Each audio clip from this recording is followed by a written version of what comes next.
Hello everyone, welcome back to my channel. मेरा नाम चावड़ा। आज हम एक ऐसे टॉपिक पर बात करने वाले हैं जो है प्रेगनेंसी से रिलेटेड। मतलब हम लोग बहुत बार ऐसा सोचते हैं कि हम कंफ्यूज रहते हैं। अगर हमारा फर्स्ट मंथ अभी स्टार्ट हुआ है तो हम कंफ्यूजन में आ जाते हैं, या फिर हम फैमिली प्लानिंग कर रहे हैं तो हम सोचते हैं कि किस किस तरीके के इन्वेस्टिगेशंस होते हैं प्रेगनेंसी के टाइम पर, और किस मंथ में आपको कौन सा इन्वेस्टिगेशंस करवाना है, या किस टाइम पर कौन सा इन्वेस्टिगेशंस करवाने हैं इसके लिए। तो मैं आपको आज यही इस वीडियो में बताऊंगी कि आप किस तरीके से आपकी किन किन मंथ में आप इन्वेस्टिगेशंस करवा सकते हैं। सो आप अवेयर भी रहेंगे और आपको पता भी रहेगा कि आपको कब डॉक्टर के पास विजिट करने जाना है और इन्वेस्टिगेशन करवाना है। तो सबसे पहले तो मैं आपको बता देती हूँ कि जो प्रेगनेंसी है वो 3 पार्ट में हम उसको डिवाइड कर देंगे। First trimester, second trimester and third trimester. तीनों को डिवाइड किया है 3 पार्ट्स में। मतलब फर्स्ट ट्राइमेस्टर के अंदर हमारे 3 मंथ्स आते हैं, फिर सेकेंड में नेक्स्ट 3 मंथ, और फिर जो थर्ड ट्राइमेस्टर होगा उसमें लास्ट के जो थर्ड मंथ होंगे वो होंगे।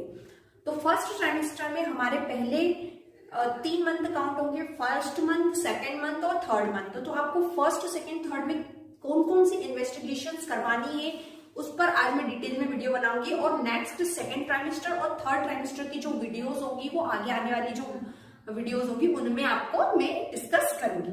सो वीडियो को स्टार्ट करने से पहले अगर आप मेरे इस यूट्यूब चैनल पर नए हैं तो आप मेरे चैनल को सब्सक्राइब कर सकते हैं, बेल आइकन पर क्लिक कर सकते हैं, ताकि जब भी मेरी नई वीडियो आएगी तो आपको इसका सबसे पहले नोटिफिकेशन मिल जाएगा।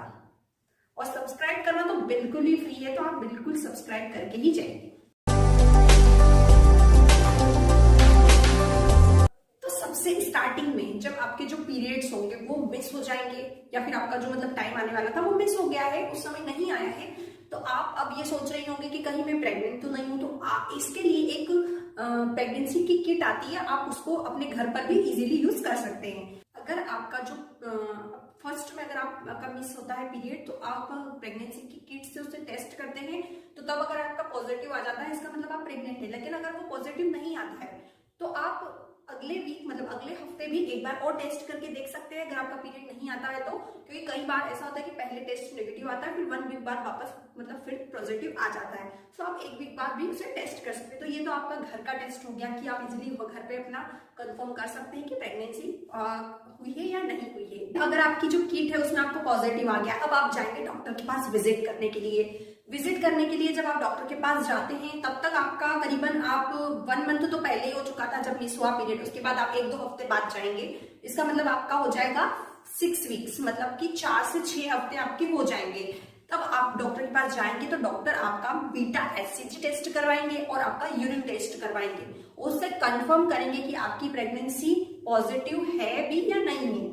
अगर आपका बीटा HCG का लेवल अगर 5 ml से कम आता है तो ये कंसीडर किया जाता है कि आपका जो प्रेगनेंसी टेस्ट है वो नेगेटिव है, मतलब आप प्रेग्नेंट नहीं है। और अगर आपका बीटा HCG का जो लेवल है वो 25 ml आता है तो आपका जो प्रेगनेंसी टेस्ट है वो पॉजिटिव हो जाता है। उसके बाद में अगर आप का लेवल 6 से 24 ml के बीच में अगर आता है तो उस समय आप ग्रे लाइन की कंडीशन में आ जाते हैं, मतलब अभी आपको वेट करने की जरूरत है। अगर ये बीटा HCG का लेवल आगे जाके बढ़ता है तो माना जाएगा कि आप प्रेग्नेंट है, तो इसलिए आपको फिर से रिटर्न टेस्ट इसका करवाना पड़ेगा। चलिए, अब कंफर्म हो चुका है, हमने बीटा HCG यूरिन टेस्ट करवा लिया, अपने घर पे भी टेस्ट कर लिया, अब आप बिल्कुल कंफर्म हो चुके हैं कि आपकी प्रेगनेंसी हो चुकी है। सो आप अब डॉक्टर आपको आपकी फैमिली हिस्ट्री थोड़ा जानेगी, आपकी पार्टनर की जो हिस्ट्री है उससे जानेगी, और आपकी खुद की क्या हिस्ट्री है उसके बारे में डॉक्टर आपसे पूछेगी। मतलब आपकी जो सबसे पहले आपसे वो पूछेगी कि आपको कोई थायराइड की प्रॉब्लम, डायबिटीज की प्रॉब्लम, ब्लड प्रेशर की प्रॉब्लम, या फिर ऐसी कोई भी डिसीज हो जिससे आप सफर कर रही हैं पहले, वो तो नहीं है, उसको कंफर्म करेंगे। और अगर आपको कोई भी प्रॉब्लम होगी तो उसके हिसाब से आपको मेडिसिन दी जाएगी अकॉर्डिंग टू प्रेगनेंसी, ताकि प्रेगनेंसी भी इजीली आपकी रन करेंगे और आपको जो डिसीज है वो भी बैलेंस में रहेंगी या क्योर ऑफ करने की कोशिश करेंगे डॉक्टर्स। फिर उसके बाद आपके पार्टनर की हिस्ट्री पूछेंगे कि अगर आपके पार्टनर को तो कोई डिसीज नहीं है, ये भी डॉक्टर कंफर्म करते हैं। और आपकी फैमिली में भी अगर किसी को कोई मेजर डिसीज है तो वो भी पूरी तरीके से डॉक्टर आपसे पूछेंगे। जो डॉक्टर होंगे वो आपके पार्टनर का RH फैक्टर और आपका RH फैक्टर को भी मैच करने की कोशिश करेंगे। ये एक लेंथी थोड़ा सा लेंथी टॉपिक है, तो मैं आपको एक छोटी वीडियो बना के बता दूंगी कि RH फैक्टर में हम किस तरीके की इन्वेस्टिगेशंस होती है और RH का क्या फैक्टर का क्या इंपॉर्टेंस है प्रेगनेंसी के टाइम पर। उसके बाद में आपकी जो डॉक्टर होगी आपके जनरल एग्जामिनेशन करवाएंगी, मतलब आपका ब्लड प्रेशर चेक करेगी, आपकी पल्स रेट को चेक करेगी, आपकी बॉडी के टेम्परेचर को चेक करेगी, आपकी हाइट को नापेंगी और उसके बाद आपका वेट देखेंगी। आपका अगर वेट अंडर वेट होगा तो आपको टॉनिक्स दिए जाएंगे आपका वेट थोड़ा इंक्रीज करने के लिए, ताकि बेबी की अच्छी ग्रोथ हो सके। उसके बाद आपके अंदर कोई डेफिशिएंसी होगी तो उसको भी पूरी करने के लिए आपको फोलिक एसिड की टैबलेट्स और काफी चीजें दी जाती है अगर आपको कोई डेफिशिएंसी होगी तो। सो ये तो एक जनरल एग्जामिनेशन है, तो ये आपका करवाना पड़ेगा। आगे डॉक्टर जो होंगी 6 वीक्स में, मतलब 6 हफ्तों में आपका अल्ट्रासाउंड करवा कर देखेंगी। अल्ट्रासाउंड में आपका ट्रांसवेजाइनल अल्ट्रासाउंड भी हो सकता है या एब्डोमिनल अल्ट्रासाउंड भी हो सकता है, दोनों ही हो सकते हैं। अगर एब्डोमिनल अल्ट्रासाउंड करवाते हैं और अगर उसमें कुछ क्लियर नहीं दिखता है तो फिर आपको ट्रांसवेजाइनल अल्ट्रासाउंड करवाना पड़ता है। उसके बाद में हम अल्ट्रासाउंड अभी 6 वीक में इसलिए कर रहे हैं ताकि हमें पता चल सके कि कहीं आपके ट्विंस बेबी तो नहीं है, सिंगल बेबी है या ट्विंस है, या फिर उसका ग्रोथ कितना हो रहा है, अच्छे से उसका प्रॉपर ग्रोथ हो भी रहा है कि नहीं, या फिर कोई उसमें एब्नॉर्मलिटीज तो नहीं है। जब हम 6 वीक्स में अल्ट्रासाउंड करवाते हैं तब आपके बेबी की हार्ट बीट भी स्टार्ट हो जाती है। 4th वीक में ही फर्स्ट हार्ट बीट जो होती है आपके बेबी की आने लग जाती है और 6 वीक्स में काफी क्लियर दिखने लग जाती है। हमारा प्रेगनेंसी टेस्ट कंफर्म आ चुका है, हमारा जो 6 वीक्स में हमने अल्ट्रासाउंड करवाना था वो भी हमने कंफर्म कर लिया है। अब आपका 2nd मंथ जब कंप्लीट हो जाता है, 2nd मंथ कंप्लीट होने वाला रहता है, जब आप 11 वीक में या 12th वीक में या 14 वीक तक रहते हैं, तब आपको डॉक्टर एंटी स्कैन को प्रिस्क्राइब करते हैं। एंटी स्कैन जो होता है वो एक न्यूकल ट्रांसल्यूसेंसी एक टेस्ट होता है। ये टेस्ट बहुत जरूरी हो जाता है। ये टेस्ट हम इसलिए करवाते हैं ताकि हमें पता चल सके कि जो बेबी है उसमें कोई क्रोमोसोमल या कोई जेनेटिक डिसऑर्डर तो नहीं है। अगर ये हमें पहले ही पता चल जाएगा तो हम बहुत सारी दिक्कतों से बच सकते हैं। तो एंटी स्कैन में क्या करते हैं, ये एक तरीके का अल्ट्रासाउंड ही होता है।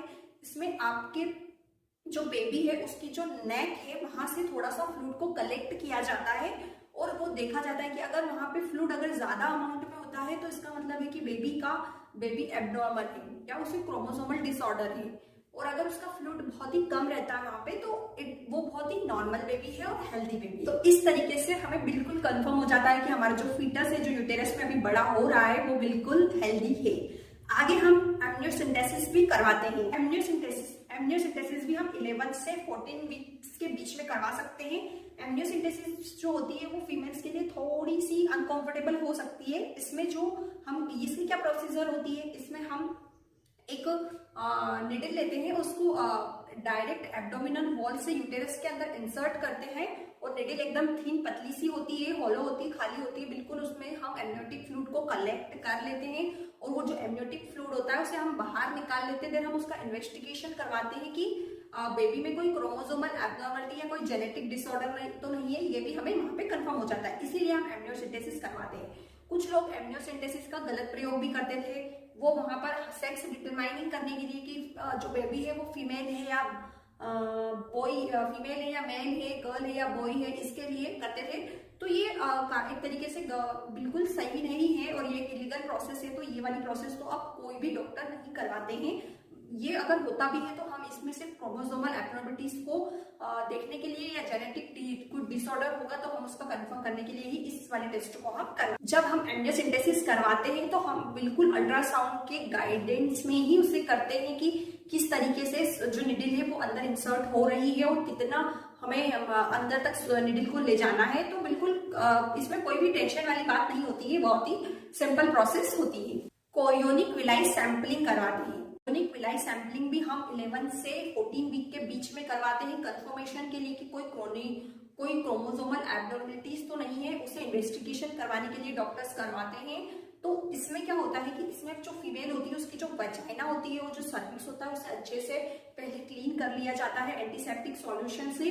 उसके बाद में अल्ट्रासाउंड की गाइडेंस से हम एक जो ट्यूब होती है उसे वजाइना सर्विक्स के थ्रू उसे अंदर इंसर्ट करते हैं और वहां से हम जो कोरियोनिक विलाई की जो सेल्स होती है उन्हें थोड़ा सा कलेक्ट करते हैं, लेते हैं वहां से और उसे बाहर निकालते हैं।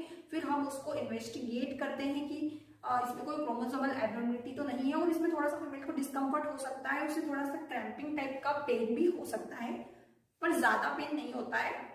सो आपको डरने की जरूरत नहीं है। आगे एक और टेस्ट है जो डबल मार्कर टेस्ट हम करवाते हैं। ये भी हम कोई क्रोमोसोमल अबनॉर्मलिटी या फिर जेनेटिक डिसऑर्डर को इन्वेस्टिगेट करने के लिए करवाते हैं कि आपकी बेबी को कोई डाउन सिंड्रोम या फिर उसकी जो कई बार ऐसे होते हैं ना बेबी की, उनकी जो नेक होती है वो काफी छोटी रहती है, उनका फेस ऐसे हो जाता है बिल्कुल छोटा, और कई बार कुछ बच्चे बिल्कुल टंग इसकी बाहर होती है, बड़ा सिर होता है, या फिर पूरे टाइम हंसते रहते हैं, या फिर इस तरीके के बेबीज भी हो जाते हैं।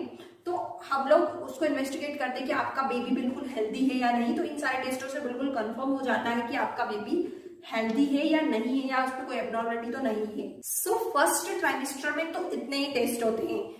आगे की जो सेकंड ट्राइमेस्टर की वीडियो है वो मैं जल्दी ही लाऊंगी। आपको ये वीडियो अगर बिल्कुल भी थोड़ी भी यूजफुल लग रही है, अच्छी लग रही है, आपकी कोई रिलेटिव्स या आपके घर में कोई प्रेग्नेंट है, तो आप उनको जरूर ये वीडियो दिखाएंगे कि घबराने की बिल्कुल बात नहीं है और इजीली सब टेस्ट हो जाते हैं आजकल, और कोई दिक्कत वाली बात है नहीं। और अगर आपको ये वीडियो थोड़ा भी अच्छा लगा हो तो आप मेरे चैनल को सब्सक्राइब कर लीजिए, बेल आइकन पर क्लिक कर लीजिए, ताकि जब भी मेरी नई वीडियो आएगी तो आपको इसका सबसे पहले नोटिफिकेशन मिल जाएगा। अगर आपको इस वीडियो से रिलेटेड कोई भी क्वेश्चन हो तो आप मुझे कमेंट कर सकते हैं, या फिर आप किसी भी टॉपिक पर वीडियो चाहते हैं तो आप वो भी कमेंट कर सकते हैं। उसके बाद में अगर आपको यहाँ पर कमेंट करने में कोई दिक्कत या पर्सनली आप कमेंट करना चाहते हैं तो आप मेरे इंस्टाग्राम पर भी मुझे फॉलो करके मुझे वहां पे भी क्वेश्चंस कर सकते हैं, मैं आपको बिल्कुल हेल्प करूंगी। So thank you.